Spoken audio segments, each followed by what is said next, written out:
This is Viva Fry. I'm Dr. Peter McCullough. This is Tom Luongo. This is Chuck Prodnick. This is Alex Kreiner. Hey, this is Brad Wall. This is JP Sears. Hi, this is Frank Peretti. This is Tammy Peterson. This is Danielle Smith. This is James Lindsay. Hey, this is Brett Kissel, and you're listening to the Sean Newman Podcast. Welcome to the podcast, folks. Happy Thursday. How's everybody doing today? Have you checked out the price of silver lately?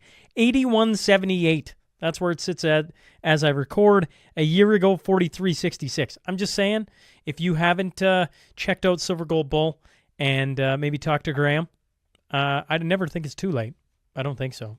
I mean, maybe at some point in the future it could be. I have no idea.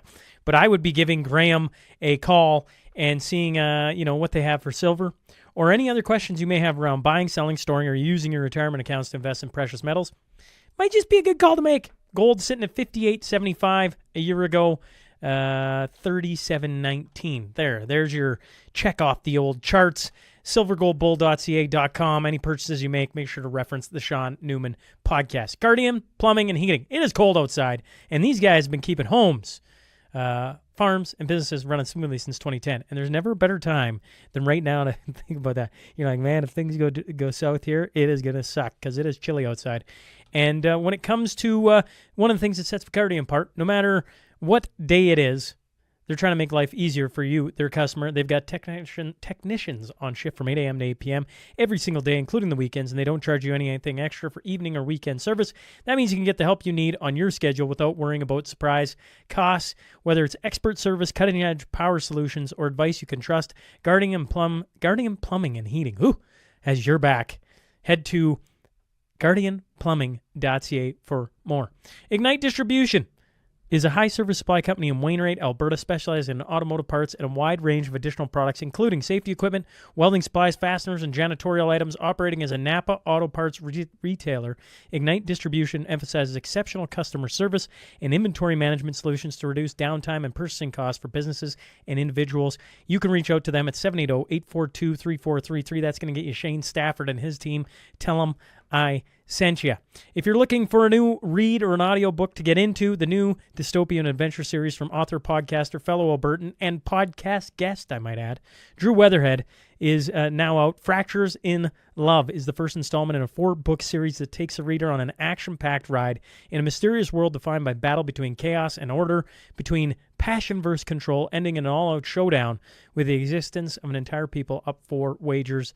Fractures in Love is available in paperback or hardcover on Amazon, as well as full-length production-quality audiobook read by the author at fracturesbook.com. Shout out to Drew, wherever you and your family are at. They always seem to be on an adventure, and you can help support him. And I don't know, it's pretty cool to see a podcast guest go from just a podcast guest to a podcast host to writing fictional novels to starting out a non-fictional novels to a fictional book series. Super cool. And I've got my copy, and maybe you should grab yours as well. The Mashspiel, January 17th, 2026, coming to Kalmar, Alberta, just west of the Edmonton International Airport. You can get a team of 4 in there, or you can sign up as an individual. It's going to be a relaxed day, a little bit of curling. I'm sure a few laughs with twos there. Jamie Sinclair is going to be there. Willie McDonald's going to be there. You're going to hear those gents in the new studio soon enough in another military roundtable. So that's coming soon enough. And maybe some others coming to the Mashspiel as well. The Cornerstone Forum, March 28th at the Westin Calgary Airport. The link for it down in the show notes. We just confirmed Martin Armstrong will be back in person, along with Tom Luongo, Alex Kreiner, Vince Lanchi, Matt Ayer, Chad Prather, Karen Katowski, Sam Cooper, Tom Bodrovics, and yes, Twos will be there as well. That's, I don't know, early bird tickets on until December 31st. So if you're waiting, don't wait. Don't be a procrastinator like me. Go get your tickets down in the show notes or go to showpass.com/Cornerstone26 and get your early bird tickets today. Don't wait. They're on until December 31st and prices go up. Substack, we've been throwing everything out there. So all the episodes have been released in there. It's been really interesting to watch the feedback come through there. So if you're listening or watching on Spotify, Apple, YouTube, Rumble, X, Facebook, Substack, make sure to subscribe. Make sure to leave a review. And heck, if you're enjoying the show, folks, make sure to share with a friend. All right, let's get on to that. Tale of the tape.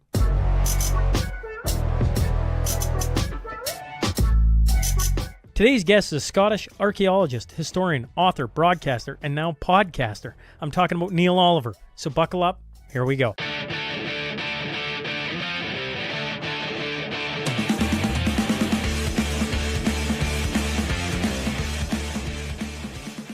Welcome to the Sean Newman Podcast. Today I'm joined by Neil Oliver. Neil, thanks for hopping on. I am delighted. In the world in which we live, where you feel increasingly, threatened by shutdown and cancellation and censorship, especially here in the UK, the opportunity to get a conversation out there is hugely appreciated. So thank you. Yeah, no, for sure.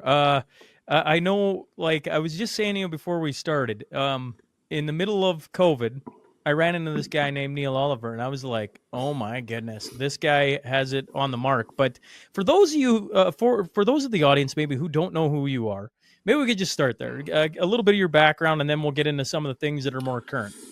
Gosh, well, I suppose technically, I started out as an archaeologist. Then I became a journalist. I retrained and worked in local newspapers. Along the way, I stumbled into television. I used to do traditional broadcast television, making documentaries about history and archaeology, particularly about the British landscape, but not exclusively. I travelled widely around the world as well.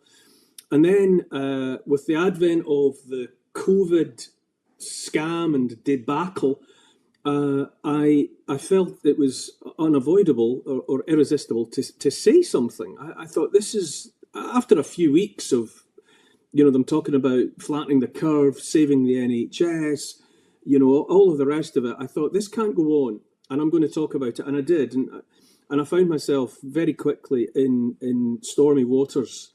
Most all of over a period of, I don't know, just a few months, I ended up being dropped and finding people distancing themselves from me, people that had been friends for years, blocking me on social media, even writing hit pieces in newspapers about me, carried on regardless. I found it was this completely bizarre situation. I had been sort of waiting for, well, I didn't wait for long, really. I thought that the people, I suppose, the silverbacks of the media, the big dogs, would have put their voices out there and would have been in a position with their audiences to say something that might have altered the course of the narrative, but they didn't. On the contrary, they were singing from the government hymn sheet. I waited for other bigger voices than mine to say something, and they didn't. And now, 4 or 5 years later, I'm just where I am, which is I've met a whole new group of contacts. I don't regret a thing, but my world of before is largely gone, and I am in a brave new world. Before COVID, were you, you had all these different documentaries. You got a ton of world perspective, I guess. You've traveled different places. You've seen, and dug into lots of the different things in history. I think for a lot of us, COVID opened our eyes to like a ton of stuff. Were your eyes open before that, or were you? No. Sean, I was a dupe. I unknowingly had been drinking the Kool-Aid. I naively believed that the state, if not the government, but I believed the state was there with my best interests at heart, fundamentally, and my family. I thought they were there to keep the lights on, the bins emptied, the streets walkable and drivable, law and order, whatever. But I believed, regardless of their political, different governments come and go. But I thought basically they're there to keep the country up and running. I don't think that anymore. I do not hide the fact that I was taken in. I'm 58, and for the first 53 years of my life, I see now that I was just taken in. I trusted broadly. I've never been a political animal. I've never been a card-carrying member of a political party. I used to struggle to vote. I think when it comes to general elections, the things that give us a government every 4 or 5 years, I probably only voted in less than half of those. I didn't care, which is not a good thing. I used to vote for whatever. I used to go into the election and think, oh, who am I going to vote for? And it was always a kind of a picking the least worst option for me. So I never engaged with it. And I suppose the most I could say in my own defence was that I was preoccupied with my own stuff. I was doing my thing. When it happened, I was making my television programmes. I was writing my books. I was interested in my subjects. And God help me and God forgive me, I didn't pay attention. I didn't see what was going on. I didn't see the false flags. I didn't see all of the things that were being done. I do now. And everyone says it. It's this revelatory process that you go through of thinking. It's like picking at a thread. You know, you look at a tapestry and it's a picture that makes sense. You see a loose thread one day, you pull it. Before you know where you are, the whole thing just unravels. And that's what's happened for me. And I'm still, people talk about, like grieving as a sort of a 5-stage process of, disbelief and denial and anger and whatever and deal making and all of the rest of it that you go through before you finally accept what has happened. And I'm still in the process, really. I don't claim to have it all, understood. I don't claim to know everything that's going on. I look on at what's happening with whatever's going on, war in Ukraine, Gaza, the Charlie Kirk event. I look on at it and I don't claim to now be able, I haven't suddenly put on these magic X-ray specs and I can see through it all, but I'm just desperately trying to pay attention. Yeah, well, I can say on this side to make you feel a little bit better about yourself. Although I'm a little younger than you, I have podcasts. I went back and listened to it. This is episode 960 something, and if I go back to when I first started broaching the COVID subject, it was episode like 200, maybe even a bit before that. And I had on a constitutional lawyer, and I remember telling her, like, government can't be that bad, and she basically said I wouldn't have a job if they weren't. They're going to step across the line over and over and over again, and I'm there among others to make sure we hold them to account for doing that. And I remember thinking, it can't be that bad. Like it can't be. I was trusting. I just didn't think there was anything nefarious about what was going on. Can I ask you, when did you start your podcast, and why did you get into this this realm? Because I started a podcast. For me, I don't even know what it was, 4 or 5 years ago. I did it in lockdown. Started it with a friend. But what happened to you? So I started mine in 2019, and I built it. Like I say this all the time. Very humble beginnings. My first 4 podcasts were a good friend of mine, Ken, came on from her book club. We'd started a book club in 2018, and a very humble idea. But now, as the world grows, I think it was a very smart idea, and it was to become better husbands, better fathers. That is to read and just to push the 5 of us to do better in our lives. And out of that came this idea of I'd always wanted to be on radio. I always got told don't do that. I played hockey growing up, and I always, as a hockey player, you got put on the radio shows, and so I go on them, and I'm like, man, I like this. And then they'd be like, you're pretty good at this.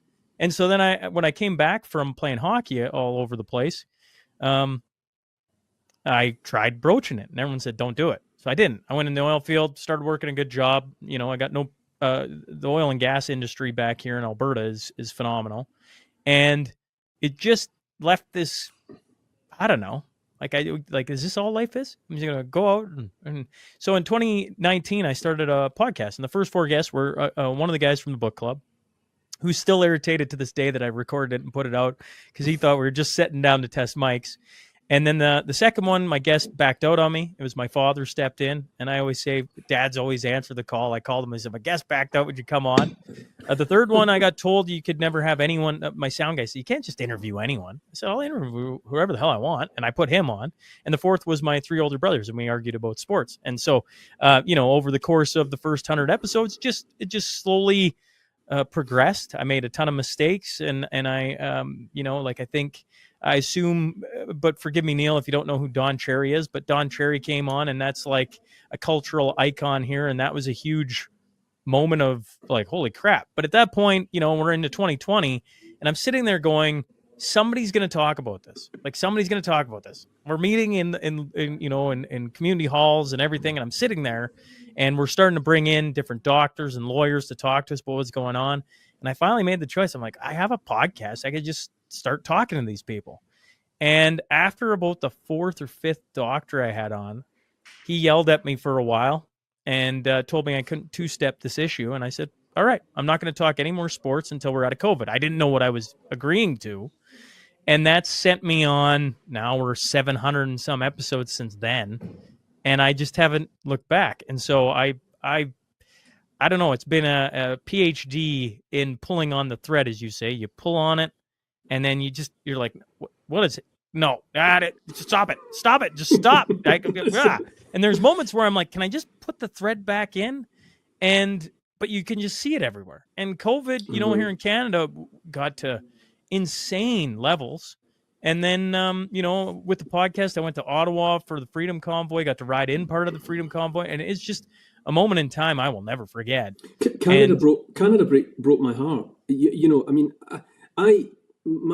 My family, I've got cousins and people that emigrated to Canada from Scotland in the way that half the population of Scotland did over the years. And so we always had a loose connection to Canada. And whenever anything about Canada would happen, we pay attention to it. Sure.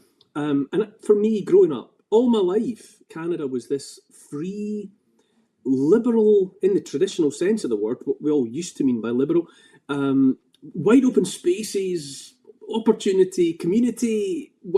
That's how it seemed to me. It's like, it must be great. Imagine living. It's like a kind of a Scotland, only about 1,000 times the size. It must be great. And then when it happened in Canada, the thing with the truckers was just heartbreaking.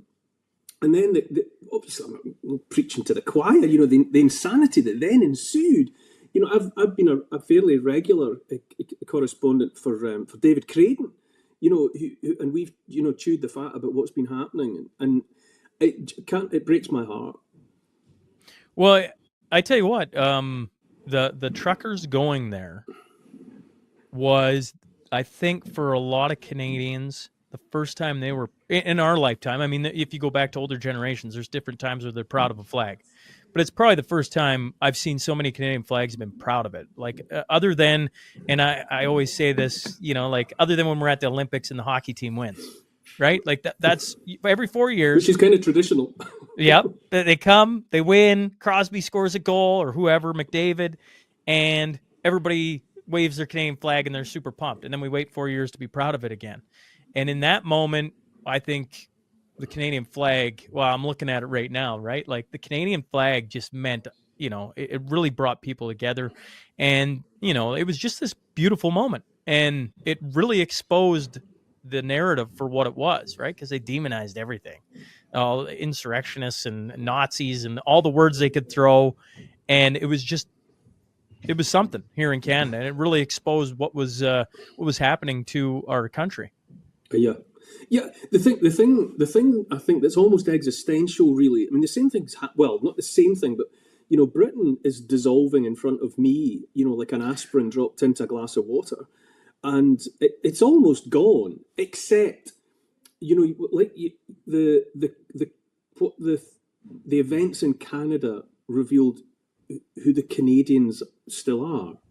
Because God knows I get messages from and letters from, and I'm in communication with lots of people that I've met over the last 4 or 5 years, as I am with people in the USA and people all over Europe and all over the place. My world has it simultaneously went small, and then it expanded like a puffball overnight.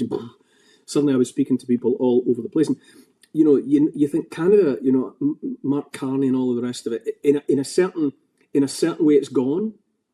The Canada that I took for granted, but in a fundamental sense, you think no, it's actually it's just had its like flesh and nerves and the bones exposed, and it's angry and it's hurt, but it's still there. And I mean, I feel that Britain at the moment, the Britain I took for granted, is gone, but there's a strong underground river of British that's still there, because sometimes rivers, sometimes there's a drought and the river dries up, but the potential for the river is still there, and I think that's true of a lot of places all over the world.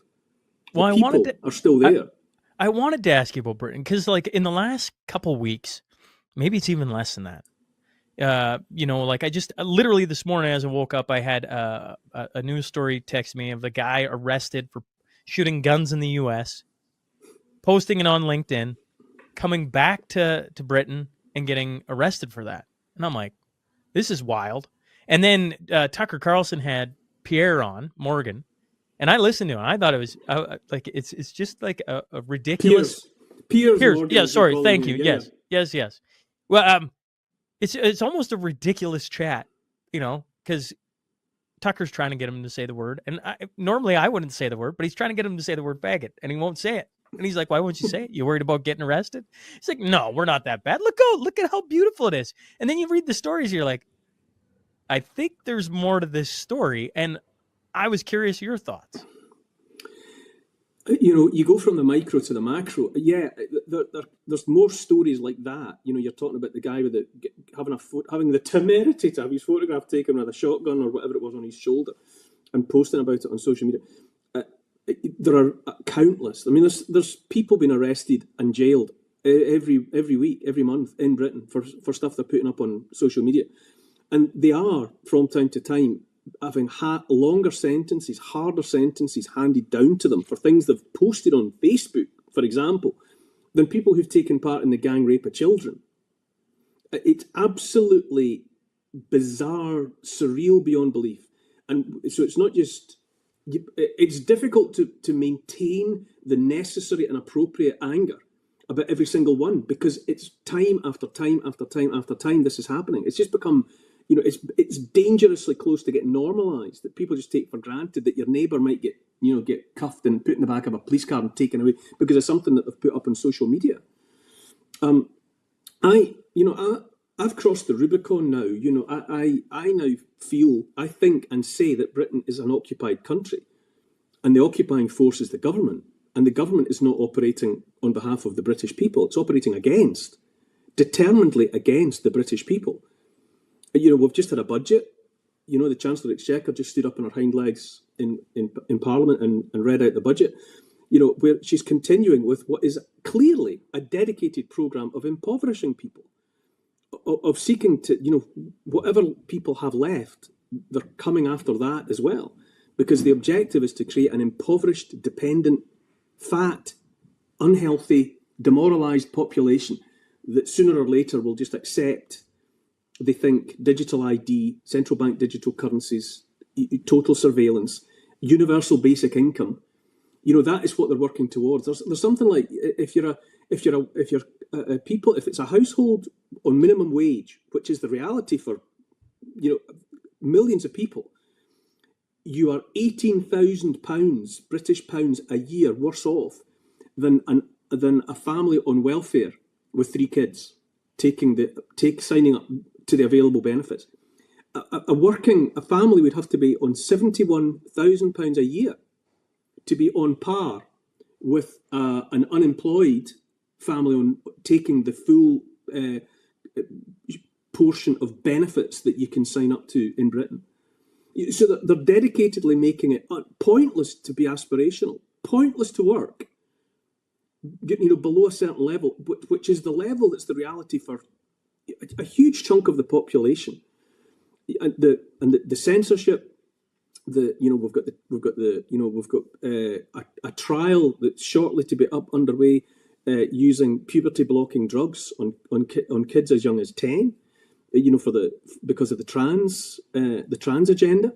You name it, we've got it going on here. We've got uncontrolled. It's not uncontrolled immigration. There are no borders, and people, outsiders. I don't mean that pejoratively. I mean, people are on the move for all sorts of reasons. The West has spent generations bombing places into rubble in the Middle East and all over the place, and certainly in the last 30 years, everything since 9/11 in Afghanistan and Iraq and everything. People have had their places shattered, and they're on the move, and a lot of them are coming here. But they're being brought in to change the demographic of Britain. The demographic of Britain has changed faster and to a greater extent than anywhere else in the world. In living memory, the impact of uncontrolled arrival of new people from elsewhere is radically, fundamentally altering the demographic fabric of Britain. Now, you can say that's a good thing or you can say it's a bad thing, but it's just a demonstrable, observable fact. But I say again, what we call a government in this country is an enemy force. We are occupied by an enemy force that is dedicated to the demoralisation, the impoverishment, and the destruction of Britain. Is there any because I assume the British are very similar to Canadians, and maybe I'm wrong in that, but there's a politeness, there's a lot of different things that make them this like well-mannered group of people. But underneath that, there's the stories of like the Brits being fierce warriors and fierce, like they're not. I guess I'm just curious. Like, is there any? Like, I feel like the videos I see, some of the stories I see, there's immense pushback on this, or is that just? It's a difficult one. Yeah, it's difficult to call, because people evoke behaviour of the past. And people will talk about whatever the Blitz spirit, and they'll talk about during World War II where the people pulled together, and you go back further. People will invoke legends out of the past, and of course the population that's alive today is not them, and the population alive today have lived differently. And there has been an ongoing, enervating, weakening process over generations that has produced the generation that is there now. And it remains to be seen just how much blood and guts, knockdown, drag out determination is there. I'm not saying it's not there, but just because Britons were warrior creed in the past, you can't take it for granted that they still are, because we've been up against all of the same things that's been happening all over the Western world. People have been, the male has been emasculated. Maleness was demonized. People have been feminized. Men have been feminized.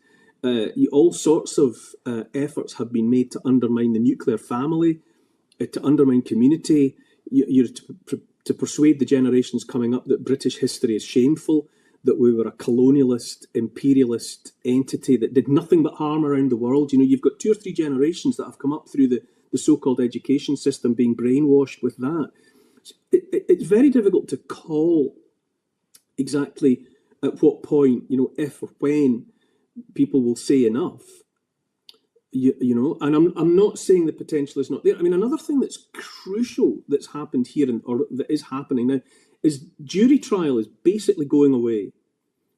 Less than 1% of cases that come to a court in Britain, less than 1% go before a jury in the traditional fashion anyway. But now the policy that's being brought in by this sitting government is that it goes completely for anything but murder and rape. Those will be the only categories of offence that might go before a jury. Everything else will be dealt with by a judge. No question. So, Britain, after, Magna Carta 1215, 800 years of the right to trial by jury, a founding principle of law that has been exported around the world, to Canada, to Australia, to all over the place. The founding fathers took it with them to the United States of America, wrote it into the Constitution and all of the rest of it. But it's not there now, which means, and not enough people are paying attention to it, it means that the administration that's in Westminster now, it writes the law, it just writes a law, it passes it itself, it then employs the police that arrest people on the basis of that legislation, whatever it is. It brings them before a court, which is presided over not by a jury of their peers, not by people that are like them and understand them and empathise with them and are independent in the way that a jury is supposed to be. The case will be judged there and then by a judge, so-called, who's employed by the state. He's employed by the same entity that created the legislation. That judge then decides guilt or innocence and then imposes the penalty. That's the new reality for the people of Britain. Any country, any population that does not have the final say on the justice of its legislation, which is made manifest by it being brought before a jury, and the jury says, regardless of everything but their own consciences, whether or not they think somebody is innocent or guilty. Without that safeguard, that ancient right, you're living in a dictatorship. The people of Britain went to bed one night living in one sort of country, and they've now woken up in a dictatorship. Textbook. There's no dispute. We now live in a dictatorship. And where is the indignation? Where are the flaming torches and the pitchforks on the street demanding, retribution? Hasn't happened yet. So, I think what's happening. I do genuinely. I can say this hand on heart. I think the powers that not to be they went for it with the COVID debacle. They decided to put their foot on the accelerator pedal at that point to see what they could get away with, and they've got away with a hell of a lot. I don't think they thought for a minute that the people would just quietly go to their homes and stay there and line up by the millions to take the injectables. That it's now demonstrably the case of just killing people, have killed people. But I don't think they necessarily thought that the people were quite as submissive as they proved to be, and not just in Britain, all over the place, the same pattern unfolding. However, that being said, they have simultaneously revealed themselves for what they are, these administrations, which is that they're in service to not their people. They've got the opposite of any kind of interest in the welfare and well-being of their people. They are serving essentially one world government, some star chamber somewhere that's calling the shots, and those shots are being made manifest in Britain, in Canada, in Australia, in New Zealand, in the United States of America, and in other places all over the world besides. And that's what they're going for, is to try and get totalitarianism into place. But they have exposed themselves completely. And many people, I think enough people now see what's going on. And the mask is off. It's like that bit in a movie, the sort of classic format where, someone's been, it's been kidnapped or is being held by a masked team. If the team take their masks off, it's a different story now. Now the people that are being held know who their captors are, which suggests it's not just going to be a case of paying a ransom and going home. You're not going home now. And so we've passed that point. The masks are off. And I think for too many people now, any illusion that there's a benign entity out there with your family's interests at heart, that has gone for too many people. And also we've got the internet. You and I are talking miraculously in this manner, and I think the internet came into being from the 1960s onwards, and it was always supposed to harvest all the data, harvest all the information about us in the way that it has done. But I think it has also, the other side of that coin was that it has given too many of us the opportunity to make connections, understand one another, know that we're not alone. And I genuinely think that the effort to achieve this, hellish, Aldous Huxley, George Orwell, Brave New World, 1984, will fail. And it's already failing. And we know it's failing because the antics of these powers that ought not to be are becoming increasingly desperate. Cancelling jury trials, the jailing of young mums for things they've posted, in the heat of the moment on Facebook. They are already failing, and we know that because their only option now is to try and shut us up, and that's not going to work.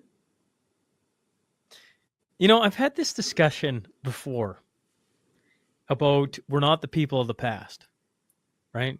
We're not they pick some hero, as you pointed out, from, I don't care. Take your time. Yeah, take your pick, yeah. And you go, they've obviously conditioned us through a bunch of different things. So much what you talk about in Britain, I'm like, man, this sounds like Canada. Like it just, ugh. And as you get to talk to more and more people from around the world, you realize it isn't just Canada. It isn't Britain. It isn't Australia. Like it's going into so many countries. And yet, like where I sit in Alberta, sitting on the border of Alberta, Saskatchewan, I just go, it's less, well, no, I guess it's just over 100 years since so many people came to this land, and it was inhospitable. It was a nasty place. Tons of people came from Britain, and tons of people left from Britain because they're like, you're insane to stay here. And yet they're here. And we come from that stock, right? Now, have we been lessened? Have we had life, our food supply and different things like that been tampered with and on and on? Yes, full stop. But I'm like, on the flip side, it's like, then a guy like Jordan Peterson comes along, writes a book, and a bunch of young men start reading it and trying to do better in their lives. And it prepared them for COVID. I mean, unbeknownst to Jordan or anyone, I go back through that book and I'm like, literally says right there, when a government is doing something, and I don't know if it's a government, but when the laws no longer make sense, you're beholden to stand up for what you believe in, right? And I think there was a bunch of key interesting backgrounds of people that I started to see over and over again, and a ton of them read Jordan Peterson. I mean, he comes from Alberta, and they'd read that book. I'm like, isn't that interesting? And so, like, you think, well, we're not the people of the past. Okay, fair. But it's not like we're completely snipped from them. We do come from their bloodlines. We do, we do have that in us. We are capable of more. And if we all started to work on that, I mean, all of a sudden, you have a population that would be very difficult to deal with. I absolutely have faith in, and I know people say to me, but when? And I don't know about that. I don't know how long things take, but right will reassert itself, because right is in the natural law. You can hold a beach ball under the surface of a swimming pool for as long as you've got the strength to do so. But the beach ball wants to be on the surface. And eventually the forces holding it down will wear out, and boom, it bobs up to the surface again, because that's the natural order. It's inevitable that the right way will reassert itself, because what is being imposed on people, what's being imposed on the world at the moment is an inversion, literally, of the way the universe wants things to be. The universe clearly wants us to be here, or we wouldn't be here. There'd be nothing. When you face a great decision in your life, for example, or even a small decision, I believe that the universe holds its breath on your behalf, waiting to see what you do, because that's in the natural order. And there has been an attempt, to impoverish people and to miseducate and de-educate people and make people fat and make people unhealthy. All these things have undoubtedly been going on. But I mean, there's by way of an example, I mean, there was an experiment done. I don't know, there were millions of experiments like this done, but 20 odd years ago, more weaver birds. Weaver birds that create those weird hanging nests of incredible intricacy. They're like, they look like they've been molded from something else, but they're just made by little birds. An experiment was done where weaver birds were taken as chicks, and they were taken out of the wild and into captivity, and they were given, something else to nest on, something, just a soft thing to, like a rolled up sock or whatever. And they had a generation of chicks from them, and a generation of chicks from them, and then a generation of chicks from them. So they ended up with these weaver birds that were many generations away. They had never seen a nest being built. They weren't descended from birds that had made nests. They put them back in other cages and gave them access to the materials that would have been there in the wild.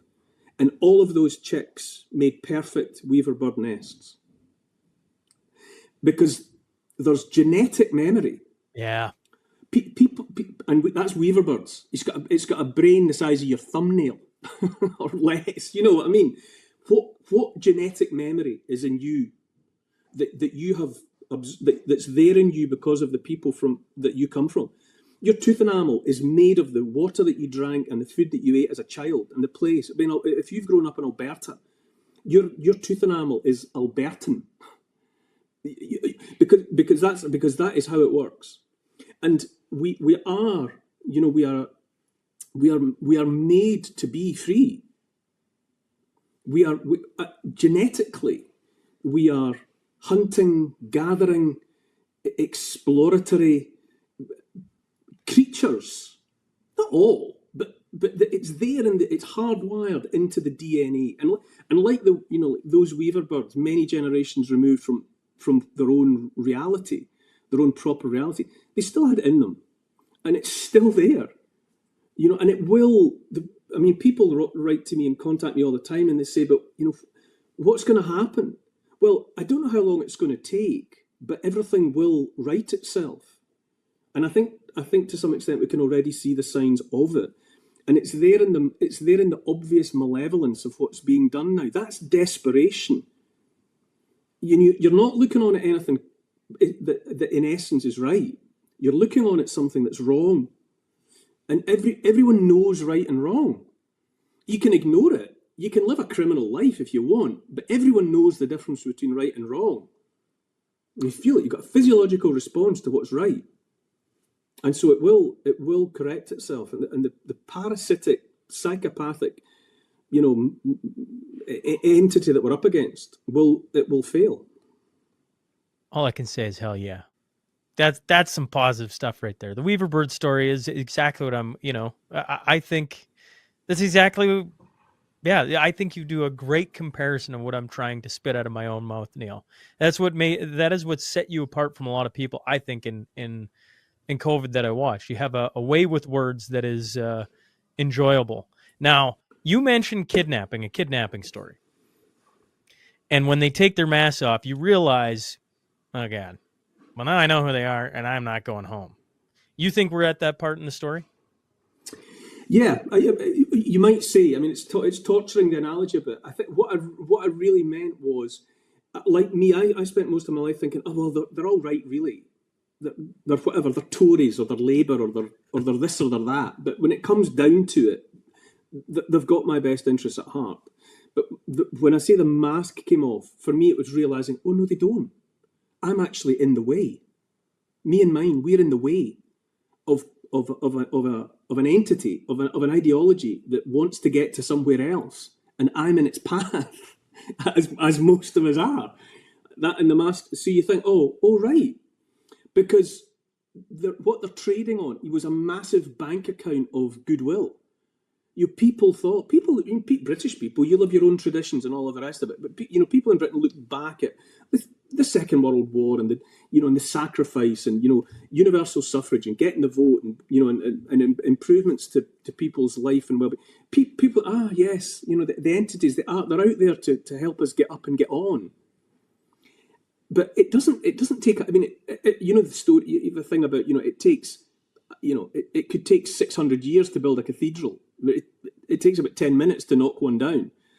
Destruction is easy, but once you've destroyed what you got? You've got a heap of rubble. And you're proposing to just rule over the rubble. Well, the people will not be satisfied with living under the rubble. The people will come up again. The way people are is as perennial as the grass. It just keeps coming back. You can tarmac over it. You can put pavement down, but the grass just keeps on coming back. And that will happen. I know that when I found myself unexpectedly, and I didn't want to do it, speaking out, it was like I expected everyone to take 2 steps forward. And in fact, everyone, all the people I expected to speak took a step back, and I looked. Oh my God! I'm just standing here talking. I'm not qualified to do this. I shouldn't be doing this. But people all over the world got in touch with me and still do, saying you're saying exactly what's going on in my head. And I know I'm not saying anything. I'm not coming up with anything genius. I'm saying what everybody knows. Like if you're sitting at a dinner table or in the pub with your pals or something, and you say a line that cracks everybody up, everybody laughs, and it's brilliant. You have this moment.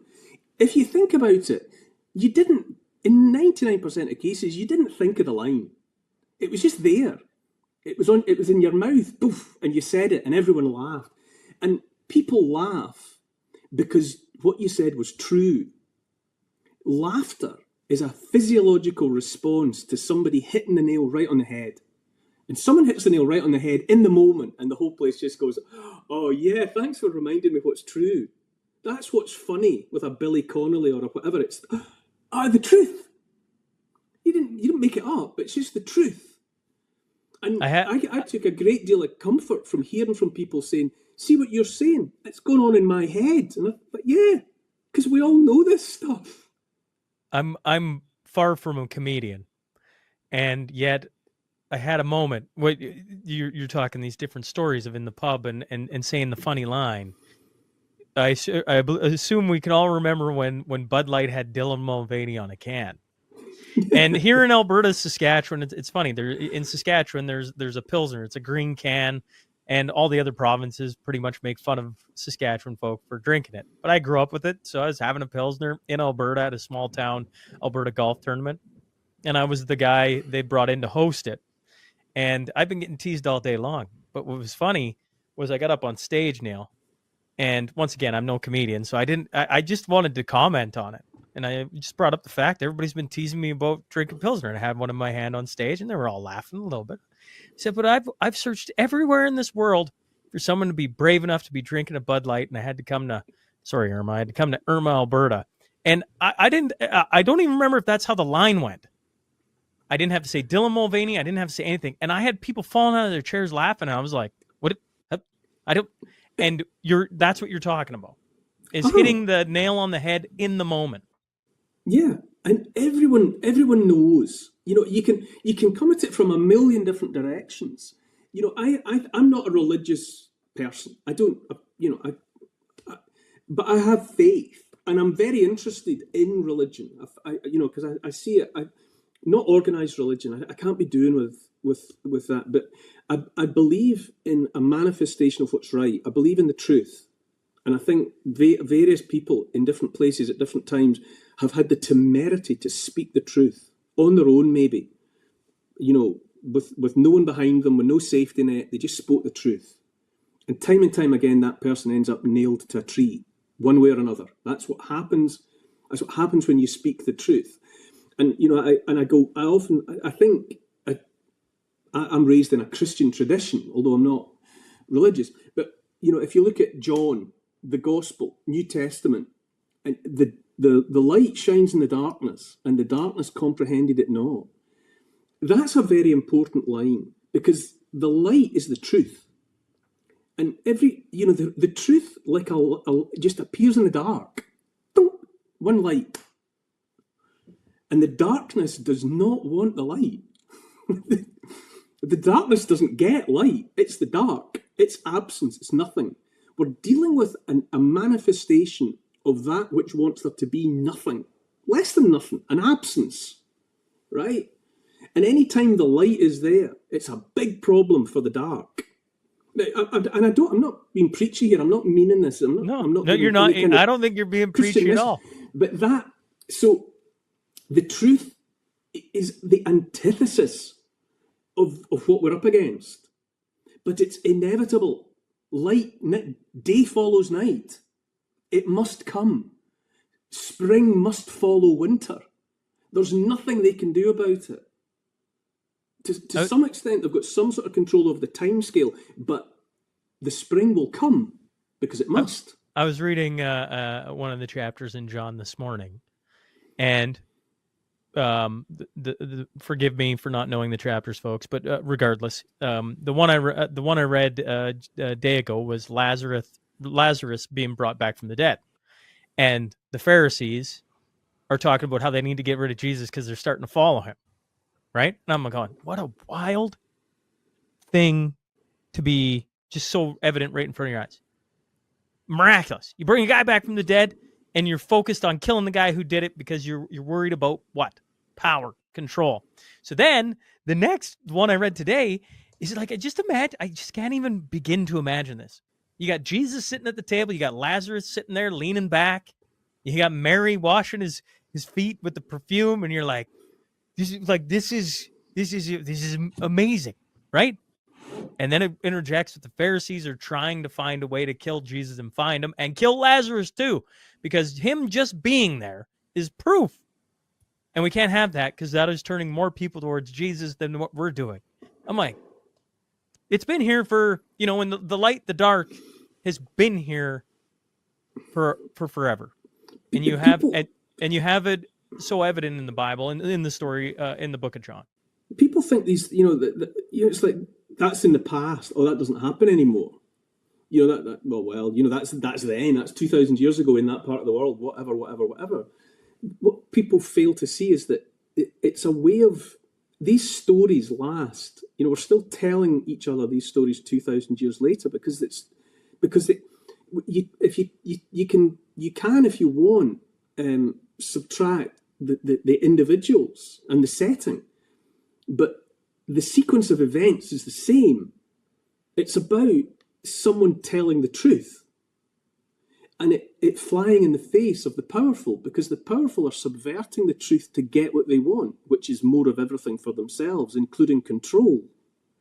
And any time that manifests itself in front of them, it's like, right, get him, get me a box of nails and a hammer. I'll deal with that. That happens again and again. And people think, oh, well, the Bible doesn't happen anymore. Or they think, whatever, history doesn't happen anymore. Something that I follow with fascination is the Bitcoin story, crypto, whatever, digital money. And you think, you watch something, I'm only using it as an example. I am not here to tell people what to do with their hard earned, but that is a cat among the pigeons. It's causing all sorts of, BlackRock and Donald Trump and all the rest of them 4 years ago were saying this is whatever, let's crush it. Now they're thinking about jumping on board with it and buying loads of it. Neither of which responses is necessarily indicative of anything, but what you're looking on at there is whenever something appears that they don't recognise, that's not theirs, they've got to get it or destroy it. Now I'm not, like I say, I'm not here, making a case for, But your point is taken. If a thing comes in that is not theirs, they either need to take it and make it theirs, or destroy it so nobody else can have it. Yeah. And it can't go against the power structure, the control structure. The light shines in the darkness, and the darkness comprehended it not. I'm not having that, said the dark. It just repeats and repeats and repeats. But it's strange. It's strange. Well, I mean, sorry, you said at the start of the show you're 58. 58. And for the first 53 years of your life, everything's fine. There's nothing going on here. And you're a student of history, right? Like it's interesting to me as a student of history, myself included. I really enjoy history, and I didn't pick up on, I mean, you picked up on certain things, but not now. When I go back and read through different things, I'm like, how on earth did I miss that? Like, I mean, it's right there. It's right there, and I still didn't see it. Yes, because it all comes down to trust. Like I say, that trust's gone. They've blown that. The trust's got, that bank account of trust that built up for a lot of people. They've shredded that. They'll never get that back. And I went to school. I went to state school, just regular school. Then I went to university, studied archaeology. I believed and trusted what I was being told. I was handed an orthodoxy. I was given a version of events.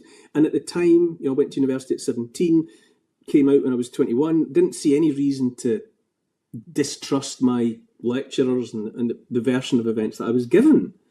And the more and more you become, the more and more kind of whatever learning and qualifications and certificates with your name on and letters after your name that accrete around you, you've got more and more invested in it. To see it exposed as a Ponzi scheme or as a fiction becomes increasingly unthinkable the more you've got invested in it. Because it's almost an attack on yourself. Well, it is an attack on yourself. It's you.